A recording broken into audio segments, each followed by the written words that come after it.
Ladies and gentlemen, today we're going to make an attempt to achieve the impossible. And it's impossible because the moment I reach this spot right here, you will all have to forget yourself. But we get to that, close your eyes, listen to my voice, and let's do a little exercise. Eyes closed? Beautiful. Please raise your hand if you believe emotions cloud our judgment. Thank you. Let's lower our hands. Raise your hand one more time if you believe patience is hard to achieve. Beautiful. One last question. Raise your hand if you believe dreams are able to die. Thank you. Let's all lower our hands. Now that our minds are all open, as well as our eyes, let's begin. Our life is filled with many unknowns, and these unknowns happen simply because we do not know tomorrow. So what happens? Our experiences, social, personal, psychological, they all become intertwined, forming one system.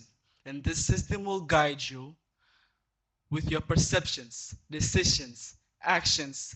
This system will help you. This system is you. But we're not perfect. And our systems, they have their own flaws. They succumb to emotions. And at times, feelings of success fill us with bliss that lead to ignorance.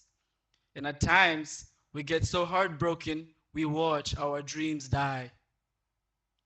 But what if I told you there was a way, a way to make sure that all these skills not go to waste? That super skill. And this skill is engaged detachment. It may seem paradoxical, but engaged detachment is a state of unawareness where you let go of your attachment with the outcome. You're able to think, perceive, plan without caring over what will happen in the future. It sounds confusing, but don't worry, that's why I'm here today. We're gonna go with this step by step, and since it's a very critical skill, we'll get there. You see, our thought systems are like a bubble, a logical bubble to be exact. And this bubble, it guides us, helps us perceive. But this bubble does more. If the collection of everything you've been able to account for in your life is filled with this bubble, then what happens to you when you make these decisions? We can either realize that our bubble helps us, or it does not. And in that case, what do you do? Because it will influence your mind, it will influence your decisions, it will influence all of us. And it influences us through two ways: success and failure. When our bubble leads us to do well, we're happy, we're exhilarated, we're pumped, we feel invincible, especially when we knew what to do. The world could slow you down, but they could never get to you. And likewise, when you're in pain, you feel incapable. You feel like your path has been destroyed. We even feel less than what we're able to achieve. But ladies and gentlemen, to grasp a better idea of what I've been saying, let's look at my little charming friend Y, a handsome, a handsome young letter who loved working hard. You see, Y loved speaking. And when he began high school, he told himself he'll give debating a chance. With his previous skills of public speaking, he knew it was time to add one more weapon into the arsenal, in which he did. His first year, Y spent the first 6 months struggling, working hard, sharpening all his tools. And during the next 6 months, he was winning. He was invincible. Why? Carried all the medals he could, carried all the trophies he could. And he told himself it's time to think bigger. He dreamed of joining the national team. To join such a great team, you would need to be a graduate. And since one more year was left, Y knew he had plenty of time to practice. He had plenty of time to flourish. Finally, time came, and Y participated in the auditions. And after the auditions, he was so excited at times he would lose himself thinking about his team, already celebrating and training with them. But unfortunately, when time came, Y was rejected. The team's coach just felt he was incapable. The poor letter was broken. He was shattered into pieces. He saw a mountain. He saw a peak of that mountain. And right before he was about to get there, he fell. And this troubled Y for a very long time. He tried his hardest. He woke up, kept living his life. He pushed through the unknown, but things just felt out of sync. Y just lost his currents. They made no sense to him. He never knew things could happen this way. His thoughts over how things would unfold altered. It showed him the truth. It showed him reality. It showed him that you don't know tomorrow, regardless of the hard work you put in. One night, Y wondered, why did I fall? Where did I ever go wrong? And he wondered until he slept, only the next morning to be given a form for original debate team auditioned by his mother. At first reluctant because he was unaware of the outcome. He didn't know what to do next. But with the pass of time, Y told himself he'll do it. Y goes to the audition. As he stood to speak, he recalled a feeling of nostalgia. He felt comfort. He felt like he was back home.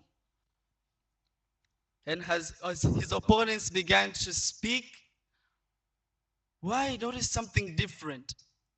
His brain was calm, more than ever.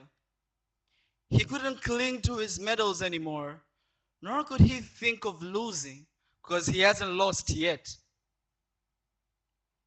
Then he realized something new.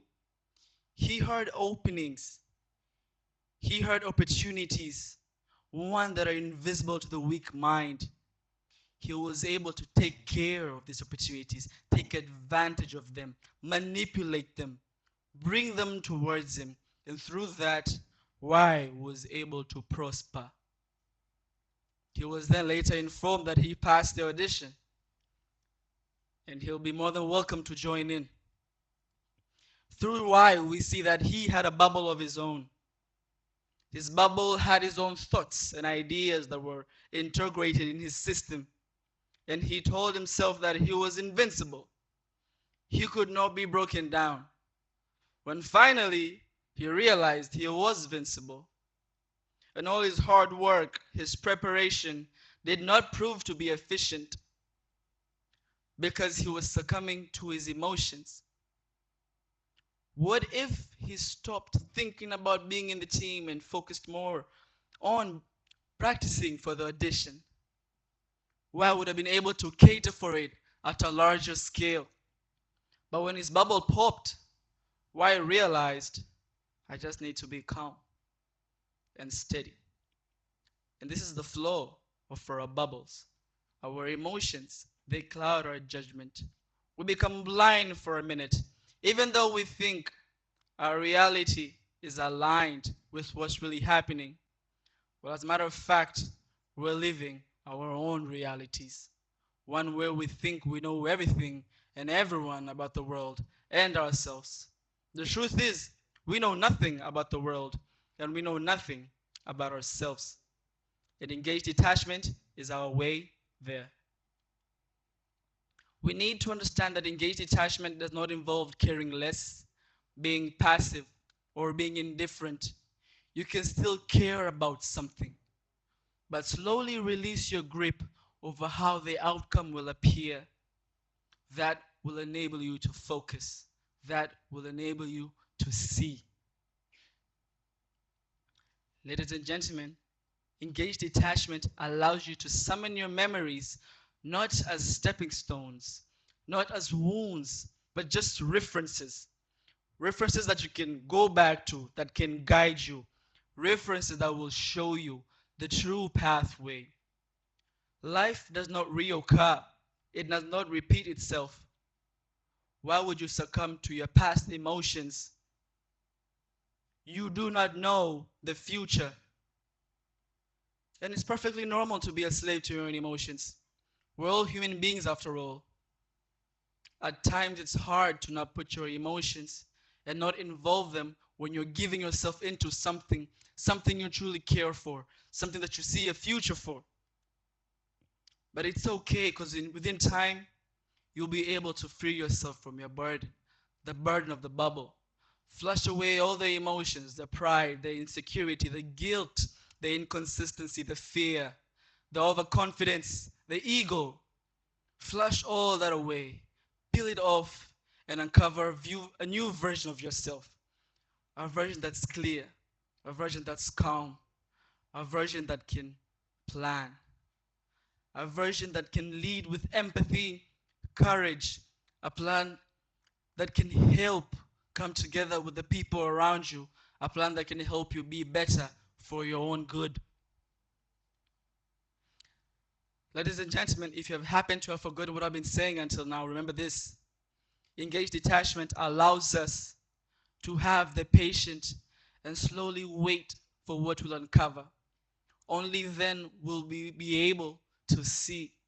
Only then will we be able to see and understand and think, take advantage of, manipulate, reconstruct, rebuild. Because if not that, then what are we going to do, ladies and gentlemen? What will we do? And before I leave, I have one last parting gift for you. I was once told that you need to dream big. Dream so big that your inconsistencies, your stepping stones, and your wounds are all insignificant. They're all just one journey to a bigger future. Look around you. The world is filled with a beautiful place. So many beautiful things. Those who created it did not think and stop to wonder how they felt or how they will feel. They did it. And the question is, can you, ladies and gentlemen? And forget that. Can you forget yourself? Can you bring yourself to do things you could not be able to do? Could you eat on the same plate with your enemy? Could you still plan when you're failing, when you're falling, when there is no hope? Can you still see further than the bright future you're all seeing right now? That entirely lies upon you. And you can only achieve that when you let go. My name is Haziem Shabani. And ladies and gentlemen, I hope you've forgotten yourself. Thank you.